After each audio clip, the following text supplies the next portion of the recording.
জয় গুরু। আজকের আমরা এই ভিডিওতে যে টপিকটার উপর আলোচনা করতে চলেছি সেটি হলো কর্মফল নিয়ে। তার কারণ এইটা নিয়ে অনেকেই দেখবেন আমরা খুবই জানতে আগ্রহী থাকি, আর বিশেষ করে এটা নিয়ে ভাবিও আমরা প্রচুর।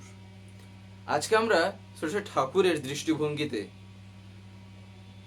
সহজ কথায় বলতে গেলে তার দৃষ্টিভঙ্গি মানে আর যে সে জিনিস তো না। তাই তিনি এই কর্মফল বলতে তিনি কি বললেন, তিনি কি বলেছেন, আজকে আমরা সেই সম্বন্ধেই এমন কিছু কথা শুনব যেখানে না এই কর্মফল শব্দের ভিতরেই যে এই জিনিসটার পুরো গল্পটাই যে লুকিয়ে আছে, আজকে আমরা আশা করি আলোচনার মাধ্যমে তা শুনতে পারবো। যাই হোক, আলোচনাটি আবার আমি শুরু করব। শুরু করার আগে আপনাদের কাছে শুধু একটি কথাই অনুরোধ করছি, ভিডিওটিতে আপনারা সম্পূর্ণভাবে যুক্ত থাকার চেষ্টা করবেন। আশা করি দিলে আজকের এই যেই টপিকটি আপনার এই আলোচনার মাধ্যমে অতি অবশ্যই শুনতে পারবেন। এই যে কর্মফল, দেখবেন এই কর্মফল আমরা যতটা ভাবি ঠিক ততটাই আমরা গুরুত্ব দিয়ে থাকি কর্মফল খণ্ডনে। তার কারণ মানুষ যখন তার ভুলটা বুঝতে পারে, যখন সে অনুতপ্ত হয় তার কোনো এক ভুলের জন্য, যেটা সে অতীতে কোনো এক কালে কোনো একটা ইয়েতে পড়ে হয়তো করেছে, পরবর্তীতে যখন সেটা সে বোঝে না, তখন চায় না সে একটা বাজে কর্মফল হিসেবে তার জীবনে কিছু ঘুরে আসুক। তা না হলে মানুষের জীবনে তার করে থাকা কর্মটাই আদতে কর্মফল হয়ে আসে। তাছাড়া এখানে কোনো জাদুর গল্প কিন্তু মোটেই নেই। একদম পরিষ্কারভাবে কিন্তু শ্রী ঠাকুর এই কথা বললেন। তার কারণ কি? তার কারণ দেখবেন আমরা এই কর্মফল নিয়ে না অনেকে অনেক রকম ভেবে দিই, কিন্তু ঠাকুর বলছেন জিনিসটাকে খুবই সহজ আঙ্গিকে দেখতে হয়। আমি যত জটিল করব বিষয়টা ততই আমার কাছে মনে হবে খুব একটা কঠিন। তাই ঠাকুর সবচেয়ে প্রথমেই কি বলছেন, ঠাকুর এই কর্মফল কথার অর্থ বলতে গিয়েই দেখবেন ঠাকুর বেশ জায়গায় প্রথমে বলছেন, আরে কর্মফল মানে তো তুই যা করেছিস সেটাই তোর জীবনে কি হচ্ছে না ফল দিচ্ছে।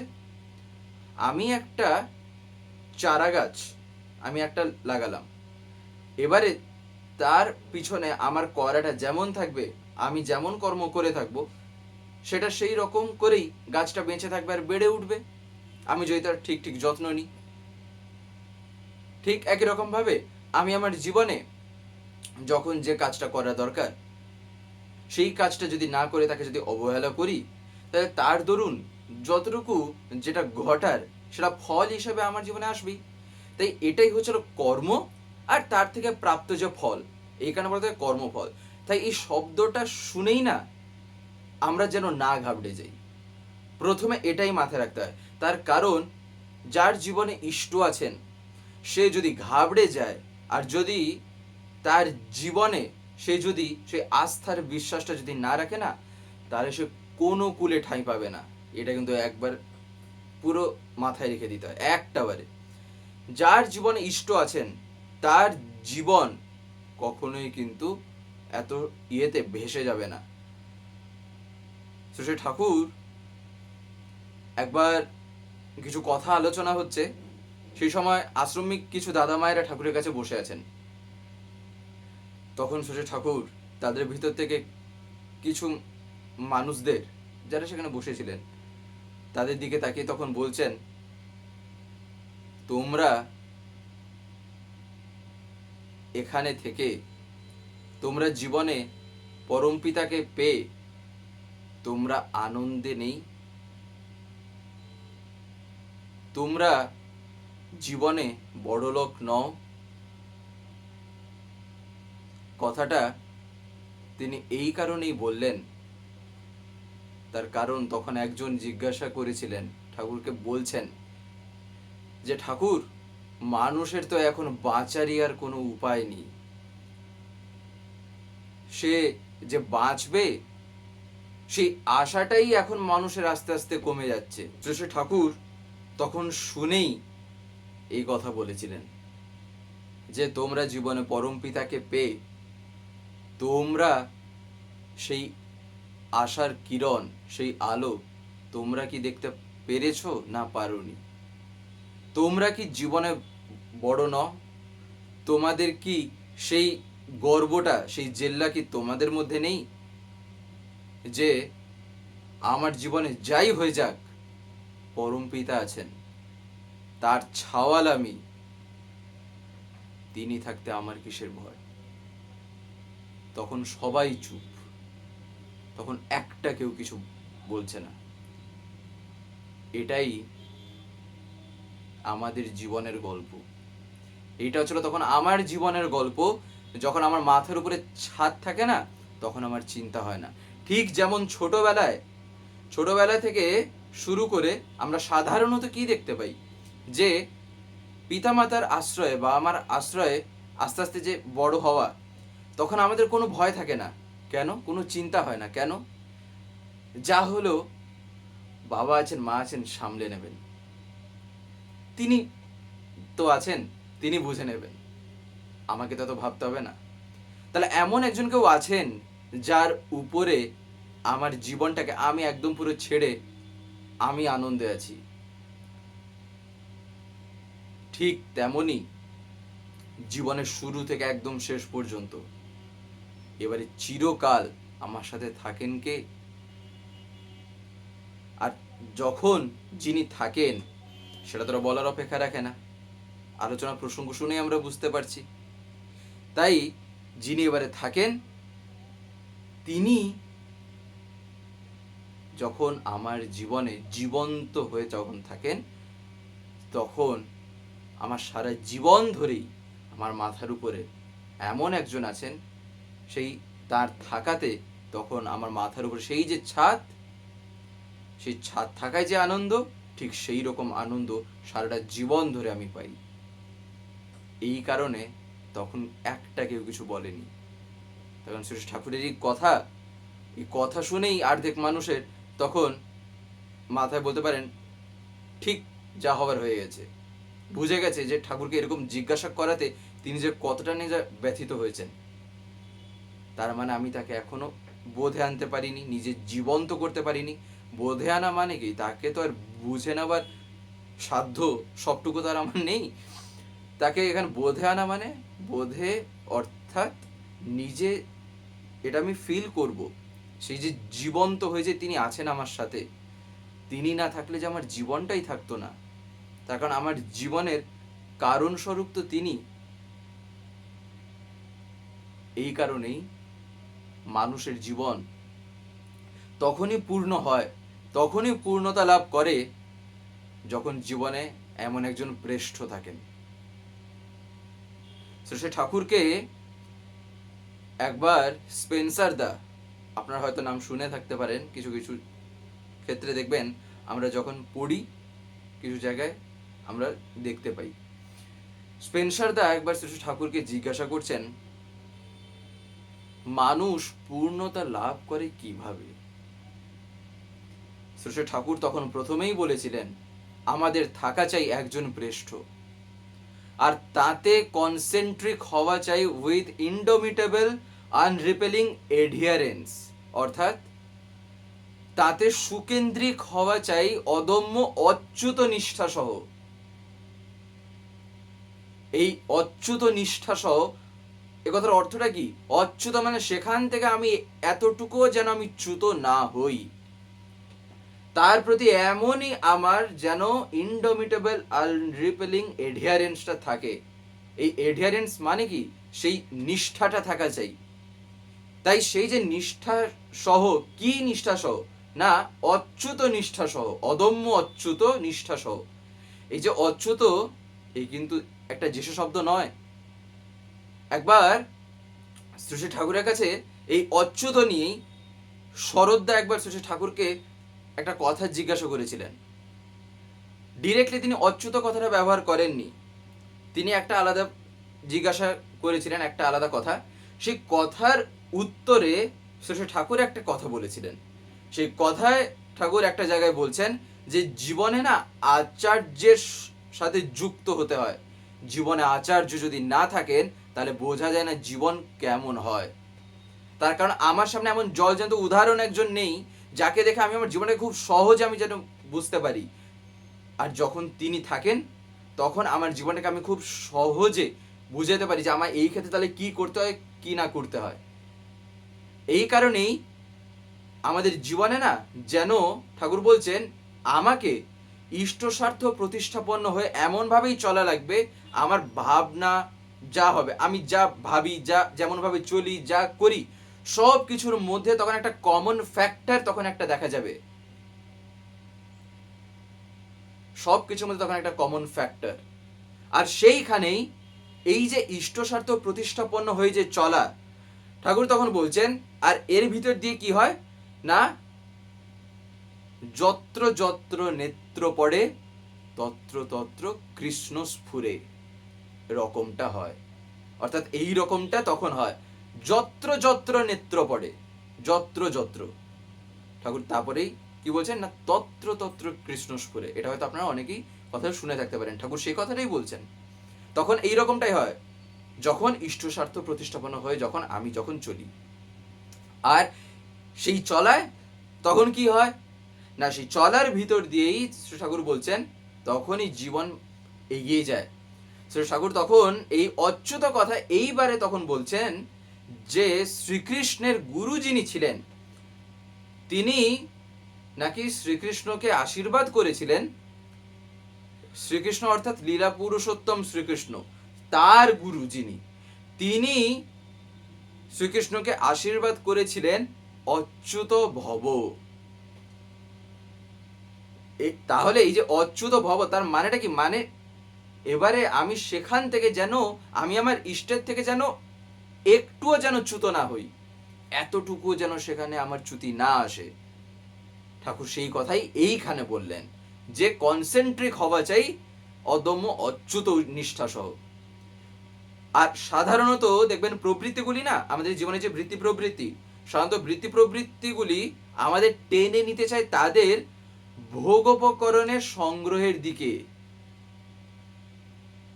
কিন্তু প্রবৃত্তির উপর আমাদের যতখানি টান, ইষ্টের উপর যদি তার চাইতেও বেশি টান থাকে, তাহলে প্রবৃত্তি টান এবং ইষ্টানুরাগ এই দুইয়ের মধ্যে যে সংগ্রাম শুরু হয় তাতেই ইষ্টানুরাগই জয়ী হয় এবং প্রবৃত্তিগুলি স্বভাবতই ইষ্টের অনুগত অধীন হয়। তখন মানে এটা হচ্ছিল স্বভাব, ন্যাচারালি তখন এটা হবে, তার স্বভাবটাই তাই। আমরা বলি না ওটা ছিল মানুষের স্বভাব, তার মানে ওটা বাই ডিফল্ট ওটাই হয়, স্বভাবটাই তাই। এই কারণে আমাদের সুপ্ত গুণগুলি তখনই না বিকশিত হয় যখন ইষ্টানুরাগটা আরো বেড়ে ওঠে। তাই ঠাকুর বলছেন এইভাবে প্রবৃত্তিগুলি যখন বসে আসে তখন মনুষ্যত্বটা জেগে ওঠে। না হলে বৃত্তি প্রবৃত্তির আওতায় পড়ে আমি যত চলবো, যত আমার চিন্তা ভাবনা, আমার চাল চলন, কথাবার্তা, ব্যবহার, আচরণ, কর্ম, এভরিথিং, তখন কি হয় না সেই বৃত্তি প্রবৃত্তিরই তখন পূরণ হয়, তখন ফুলফিল হয় সেটারই। তখন পর্যন্ত কিন্তু মনুষ্যত্ব বোধটা জাগেনি। এই কারণে দেখবেন মানুষ বৃত্তি প্রবৃত্তিতে পড়ে জীবনে যখন ভুল করে, তারপরে ঠোকা খাওয়ার পর, ধাক্কা লাগার পর তখনই বোধ জাগে। এই কারণে তো আমাদের এখন এই অবস্থা। এই কারণে আমাকে তাই কি হতে হবে, আমাকে তাই এমন হয়ে উঠতে হবে যেন ঠাকুরের এই যে কথাটা, এই ইষ্টানুরাগটা যেন জেগে ওঠে। তাই ইষ্টের প্রতি অনুরাগ নিয়ে এই কারণে না নাম করার কথাতেও ঠাকুর বলেছেন যে ইষ্টের প্রতি অনুরাগ নিয়ে নাম করা চাই। নামের প্রতি অনুরাগ নিয়ে যদি না আমি নাম করি, যদি সেই রকম ভাবে নাম যদি না করা হয় না, তাহলে নাম কিন্তু সার্থক হয়ে ওঠে না। তাই অখণ্ড ব্যক্তিত্ব থাকে বলে তারও উদ্বোধন হয় ওই পথে। কি উদ্বোধন হয় না, সেই সুপ্ত গুণগুলি, যে গুণগুলি অলরেডি আমার মধ্যে আছে কিন্তু আমার সে সম্বন্ধে কোনো ধারণাই নেই, সেটা আমি না বুঝতে পারছি না আমি ফিল করতে পারছি। দেখবেন আমরা এইরকম কিছু কিছু কথা শুনি না যে ইনি বুঝতে পারেন, এনার মধ্যে এইটা আছে সেইটা আছে, ইনি ফিল করতে পারেন। আর এইসব কথা শুনে আমরা খুবই তখন এক্সল্টেড হয়ে যাই, তখন আমাদের খুবই ভাব জাগে। তার কারণটা কি, তিনি সেটা পারেন কি করে? ঠাকুর সেই কথাটাই বলে দিচ্ছেন যে তুমিও করো, তুমিও পারবে। এই কারণে দেখবেন শ্রী ঠাকুর একটা কথা বলতেন না, যে তুমি আমাকে বলো ভগবান অথচ নিজেকে মনে করো শয়তান, এই জিনিস আমার পছন্দ নয়। তার কারণ আমি চাই আমি যা হয়েছি বা আমি যেমনটা বোধ করি, আমার যে অনুভূতি, আমি চাই তোমরাও যেন সেটা পাও। আমি একলা কখনোই সেটাকে উপভোগ করতে পছন্দ করি না, সেটা আমার ভালো লাগে না। তাই যিনি পূর্ণ, তাকে যখন আমরা সর্ববৃত্তি দিয়ে ভালোবাসি ও পূরণ করি, তখনই আমরা পারফেকশন বা পূর্ণত্ব অধিগত করতে পারি। তাই পারফেকশন বা পূর্ণত্ব এই কথাটা তাহলে দেখেন যে কেমন ভাবে জীবনে যে জড়িয়ে আছে। কিন্তু দেখবেন আমরা সাধারণত পারফেকশন বা পূর্ণত্ব বলতে আমরা যা বুঝি না, তাহলে মনে হবে একটা হাঁচি মারার আগেও না হাজারবার ভাববো যেটা ঠিক হলো না ভুল হলো। কিন্তু শ্রী ঠাকুর কি বললেন পারফেকশন বা পূর্ণত্ব মানে? ঠিক একই রকম ভাবে কর্মফল, আমরা যেভাবে সাধারণত আমরা কর্মফল শব্দটাকে ভাবি, যেভাবে শুনে ঘাবড়াই বা চিন্তা করি, অত ঠাকুর কত সহজ করে ধরালেন। এই কারণেই না তিনি তো এবারে তিনিই হন, যে জীবনে তা অনুভব করেছে, যে জীবনে তা পেয়েছে, সে ঠিকই তা বুঝেছে। এই কারণেই এই যে কর্মফলটাও তখনই খণ্ডন হয় যখন আমার জীবনে ইষ্ট থাকেন। শ্রী ঠাকুরকে একবার কেষ্টদা জিজ্ঞাসা করছেন যে ইষ্ট গ্রহণ করার পর, অর্থাৎ জীবনে ইষ্টকে পাওয়ার পর আমাদের কর্মফলগুলি কিভাবে নিয়ন্ত্রিত হয়। তখন শ্রী ঠাকুর বলছেন যে প্রত্যেকটি কর্মই আমাদের মাথায় একটা ছাপ ফেলে এবং ব্যুৎপত্তি তো সৃষ্টি হয় সেই অনুযায়ী, ব্যুৎপত্তিও কিন্তু সেই করেই সৃষ্টি হয়, অর্থাৎ সেইটাকে ফলো করি, মাথায় যে ছাপটা পড়ে সেই ব্যুৎপত্তি আবার পরে আমাদের কর্মকে পরিচালিত করে। সদ্গুরু গ্রহণ করার পর তার এবারে কি হয়? সদ্গুরু গ্রহণ করার পর ওই ব্যুৎপত্তির মধ্যে যদি এমনতর পরিবর্তন সৃষ্টি হয় যার দরুন আমাদের প্রবৃত্তি মুখর প্রবণতা ইষ্ট স্বার্থ প্রতিষ্ঠার দিকে পরিচালিত হয়, তাহলেই কর্মফলের কিছুটা নিরসন হচ্ছে বলে বোঝা যাবে। এই যে প্রবৃত্তি মুখর প্রবণতা ইষ্ট স্বার্থ প্রতিষ্ঠার দিকে পরিচালিত হওয়া, এই যে ঠাকুর এই কথাটা ধরালেন, ঠাকুর এইখানে ধরিয়ে দিলেন যে তাহলে কি করে কর্মফল খণ্ডন হয়। এটা তো ঠাকুর বোঝালেন এই রকম করে। এবারে আরো যদি ফিল করতে হয় তাহলে কিছু কিছু ঘটনা আছে, সেগুলোই শুনলে আরো বুঝতে পারবো ঠাকুরের এই কথাটা যে কেমন ভাবে বাস্তবে যে দেখা গেছে। সে ঘটনাগুলো যদি আমরা শুনি না, তাহলে বুঝতে পারবো ঠাকুর কেন বলেন এই প্রবৃত্তি মুখর প্রবণতা ইষ্ট স্বার্থ প্রতিষ্ঠার দিকে পরিচালিত হয়, যখন তখনই কর্মফল যে কিছু নিরসন হচ্ছে বলে বোঝা যাবে। তার কারণ জীবনে যখন মানুষ ইষ্টকে নিয়ে ইষ্ট স্বার্থ প্রতিষ্ঠাপন্ন হয়ে যখন তার জীবনটাকে চালনা করে না, তার জীবনের প্রত্যেকটা কর্মই তখন কি হয় না ইষ্টকে খুশি করার জন্য, ইষ্টের চাহিদা পূরণের জন্য, তখন সব কিছু তার ইষ্টের জন্য। তখন তার মাথায় একটাই ধান্দা, আমি তাকে কি করে খুশি করব। যার ফলে কি হয়, তখন সে যে ভুলটা করে থাকে না, যার দরুন সেই যে কর্মটা যে করেছে, এবারে তার সেই অনুযায়ী যে কর্মফলটা হবে, ফলটা তো পাওয়ার কথা, কিন্তু সে কি করে, তারই মধ্যে সে তার জীবন চলনাটাকে সে প্রবৃত্তি মুখর প্রবণতা যেটা দরুন সে ওই কর্মটা করেছিল, তখন সেই ট্র্যাক থেকে সে আরেকটা ট্র্যাকে তার জীবনটাকে শিফট করে। সেটাই হচ্ছিল ইষ্ট স্বার্থ প্রতিষ্ঠা। সেই যে তার জীবনটা যে শিফট হলো, যার ফলে কর্মফলটা যেখানে গিয়ে তাকে ভোগাতো যতটুকু, তার চাইতে তখন খণ্ডন হয়ে যায়। তার কারণ সে তার জীবনের গতিটা, জীবনের যে দিকে তার গতিটা নিয়েছিল, তখন সে মুখ ফিরে আরেকটা দিকে নিচ্ছে। এই কারণেই নিরসনটা হয়। এই কারণে ঠাকুর বলছেন নাম ধ্যান খুব করতে হয়, তখন মস্তিষ্কের বহু গুপ্ত সুপ্ত প্রবণতা আত্মপ্রকাশ করে। আর যখন এটা আত্মপ্রকাশ করে তখন কি হয়, তার প্রত্যেকটা ধরে ধরে ইষ্টের দিকে মোড় ফেরাতে হয়, প্রত্যেকটা। আর এখানে না কোনো লজ্জা পাওয়ার, ঘৃণা, ভয় বা ভেবে ভেবে একদম ডিপ্রেশনে চলে যাওয়া, দুঃখে ভরে যাওয়ার একদম, ঠাকুর বলছেন পরম পিতাকে জীবনে নিয়ে না এইসবে একদম স্থান দিতে নেই। যা হয়েছে হয়েছে অতীত, সেইগুলোকে ভেবে বর্তমানটা সময়টাকে নষ্ট করা, এইটাই দেখিয়ে দেয় যে তুমি এখনো ঠাকুরকে তোমার জীবনে সেরকম করে স্থান দাওনি। নাহলে তুমি অন্তত এতটুকু করতে না যে তার দেওয়া তোমার জীবনের মূল্যবান সময়টুকুকে তুমি বর্তমানেও নষ্ট করছো। কেন তোমার অতীতটাকে ভেবে তুমি বর্তমানটাকে নষ্ট করছো? বরঞ্চ সেইটা যে দরুন হয়েছে, যে কারণে হয়েছে, সেই কারণটাকে একেবারে অফ করে দাও, যাতে সেই জিনিসটা তোমার জীবনে আর না ঘটায় কিছু। যদি সেটা এমনই কিছু হয়ে থাকে যেটাকে বন্ধ করলে যদি মঙ্গল, তাহলে সেটা করো। সেটাকে নিয়ে ভাবো না বসে বসে যে কি হলো, কেন করলাম, কি কারণে ইয়ে হয়ে গেল, এবারে কি হবে, সেগুলো না ভেবে করো, কর্মে যুক্ত হও। আর মানুষ যত কর্মে যুক্ত থাকে না, তত তার মনটা একদম বলতে পারেন ফুরফুরে থাকে। যখনই কিছু কাজ না করি, আমি যদি চুপচাপ বসে থাকি না, খুব একটা বসে বসে চিন্তা করে যদি আমার দিন যাচ্ছে, তাহলে দেখবেন এইসব চিন্তা আরো বেশি করে ঘাবড়ে ধরে। এই কারণে ঠাকুর বলছেন কর্মেও যুক্ত হতে হয়। আর ঠাকুর এই যে কথাটা বললেন, তার প্রত্যেকটা ধরে ধরে ইষ্টের দিকে মোড় ফেরাতে হয়। প্রত্যেকটি চিন্তা, বাক্য ও কর্ম আত্মকেন্দ্রিক না হয়ে ইষ্টকেন্দ্রিক হয়ে ওঠা চাই। এক কথায় সত্তার আমূল রূপান্তর না হয়ে ইষ্টকেন্দ্রিক, এই যে কথাটা ঠাকুর সেটাই বলছেন। তাই এক কথায় সত্তার আমূল রূপান্তর না হলে হয় না। যে জীবনটা এতদিন ঘুরছিল আমি আমার বলে, তা আবর্তিত হওয়া চাই ইষ্ট সর্বস্ব হয়ে, ইষ্টের জন্য আমি, তার জন্য। এই বোধটা পাকা হওয়া দরকার। যাই হোক, আজকের এই ভিডিওটা এবার আমি এখানে শেষ করবো। শেষ করে আপনাদের কাছে একটি কথা বলবো, যদি আজকের ভিডিওটি আমাদের ভালো লেগে থাকে তাহলে একটি লাইক করে দেবেন, সবার ভিতরে শেয়ার করে দেবেন, কেমন লাগলো নিচে একটি কমেন্ট লিখে জানাবেন। আর যদি চ্যানেলটিকে এখনো সাবস্ক্রাইব করে না থাকেন, তাহলে অতি অবশ্যই চ্যানেলটিকে সাবস্ক্রাইব করে পাশে বেল আইকন প্রেস করে অল করে রাখতে একেবারেই ভুলবেন না। আর এরকম বিভিন্ন নতুন এবং ইন্টারেস্টিং ভিডিও সবার আগে পাওয়ার জন্য। জয় গুরু, বন্দে পুরুষোত্তমম।